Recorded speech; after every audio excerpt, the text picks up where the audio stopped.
나비는 자신이 애벌레였던 시절을 기억할까요? 그 질문에 대한 빠르고 쉽고 무엇보다도 머리가 아프지 않은 답은 기억을 한다는 것입니다. 하지만 이런 간단한 답들은 머리가 아프진 않지만 근본적으로 재미가 없다는 단점을 가지고 있습니다. 그럼 머리 아프지만 더 재밌는 답은 무엇일까요? 답은 복잡하다는 겁니다. 왜 복잡한지는 나중에 가서 얘기하겠지만 일단은 나비가 자신이 애벌레였던 시절을 기억한다는 것이 맞다고 해두겠습니다. 이건 생각보다 굉장히 흥미로운 정보입니다. 왜냐하면 알려진 모든 신경과학 법칙에 따르면 나비가 애벌레였던 시절을 기억한다는 것은 불가능하기 때문입니다.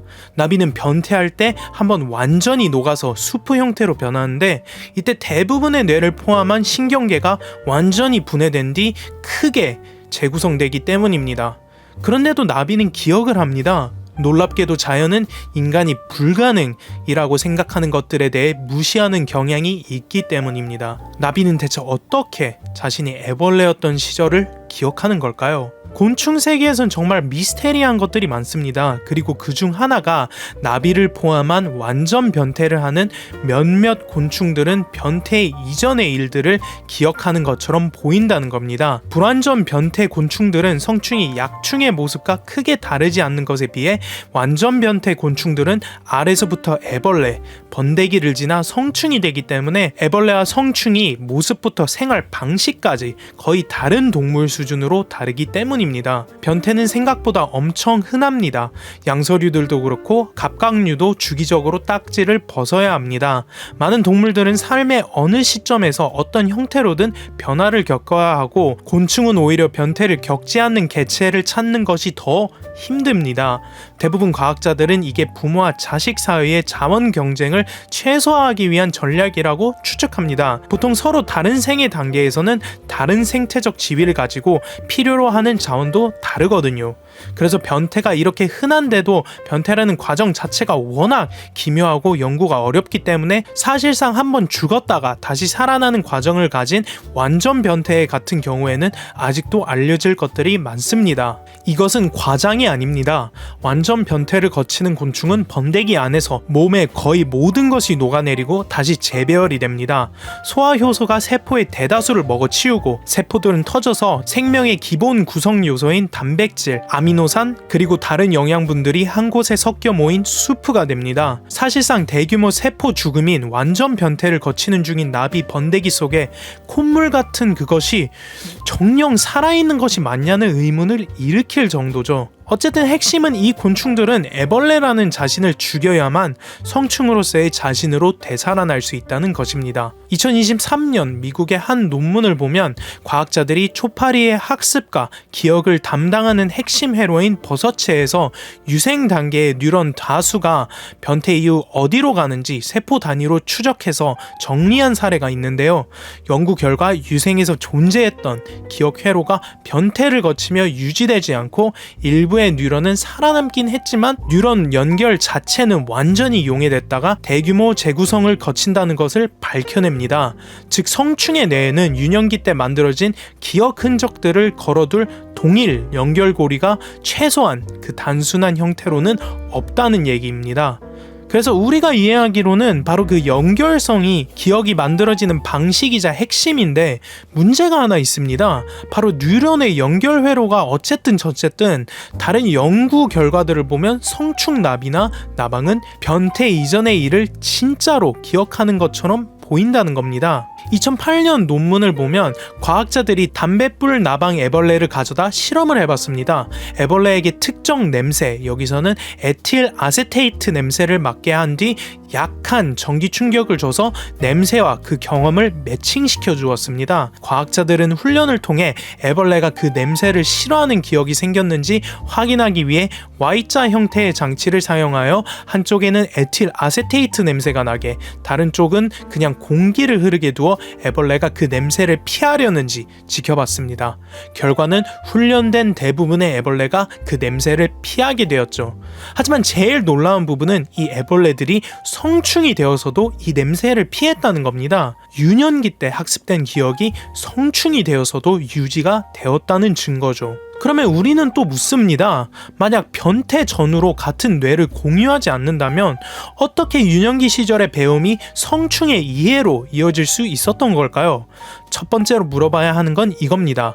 우리가 혹시 못 보고 있는 게 있는가? 이런 식의 실험에서는 공통적인 한 가지 변수가 있습니다. 바로 Chemical Legacy라는 가설인데요. 이 가설은 변태의 어떤 시기에 막 나올 성충이 애벌레 시절 연관이 있던 냄새에 노출되면 그 연관성이 성충에게도 이어질 수 있다는 주장입니다. 가령 성충이 번데기 껍질에서 나오면서 표면에 남아있던 화학 물질에 노출돼 그냥 싫어질 수도 있다는 겁니다. 그래서 과학자들은 두 가지 확인을 합니다. 첫째, 훈련하지 않은 개체의 번데기에 에틸아세테이트를 일부러 바릅니다. 그랬더니 성충이 되어도 회피 반응이 생기지 않았습니다. 둘째, 반대로 훈련했던 개체의 번데기를 씻어냅니다. 그랬더니 성충의 회피 반응은 사라지지 않았습니다. 심지어 씻는 자극 자체가 영향을 줬는지도 확인했는데 대조군 번데기를 씻어도 성충 행동은 변하지 않았습니다. 그래서 결론은 더 단단해집니다. 성충의 회피 반응은 잔류 냄새가 아니라 학습된 기억이 변태를 넘어 이어진 결과일 가능성이 높다는 걸요. 그리고 다른 변수는 개체마다의 차이도 있다는 사실을 인지하고 있어야 한다는 겁니다. 2023년 논문의 저자들도 인정합니다.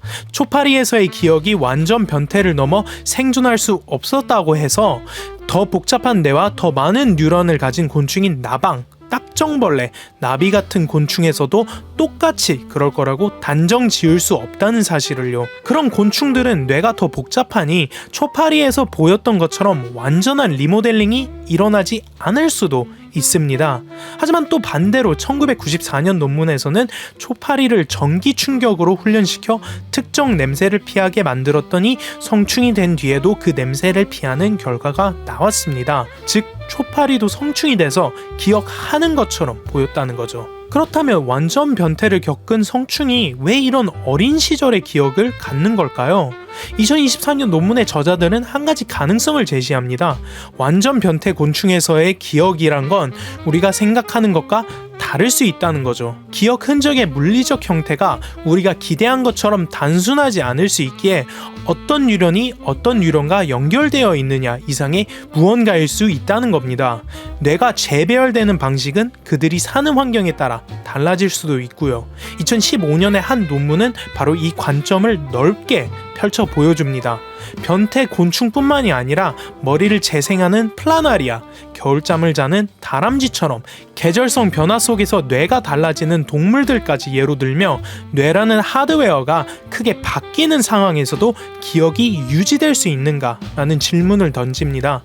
그리고 그 질문은 곧 기억의 물질적 기반이 정확히 무엇인가로 이어지죠.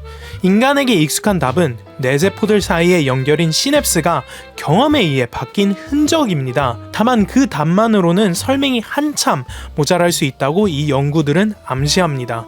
2026년 우리는 인간의 뇌에 대해선 영화 루시에서 나온 것만큼이나 오해하는 부분이 많지는 않지만 아직도 밝혀내지 못한 부분이 많습니다. 인간의 뇌도 다 밝혀내지 못했는데 곤충의 뇌는 설명할 필요도 없겠죠. 기억이라는 말은 인간의 언어에서 파생된 개념입니다. 결국 우리가 만든 개념이니 우리가 알 수 없는 것은 절대 알 수 없다는 한계에 봉착하게 되죠. 우리가 상상하고 정의하는 기억이라는 추상적인 개념이 인간이 아닌 동물들에겐 사뭇 다른 느낌으로 다가올 수도 있다는 겁니다. 제가 처음에 과연 나비는 자신이 애벌레였던 시절을 기억할까요? 에 대한 답은 실로 머리가 아프고 복잡하다고 했던 이유가 바로 이 때문입니다. 장자는 자신이 나비가 된 꿈을 기억하지만 나비는 자신이 장자가 되었다는 꿈을 기억할까요? 기억이라는 것은 뭘까요?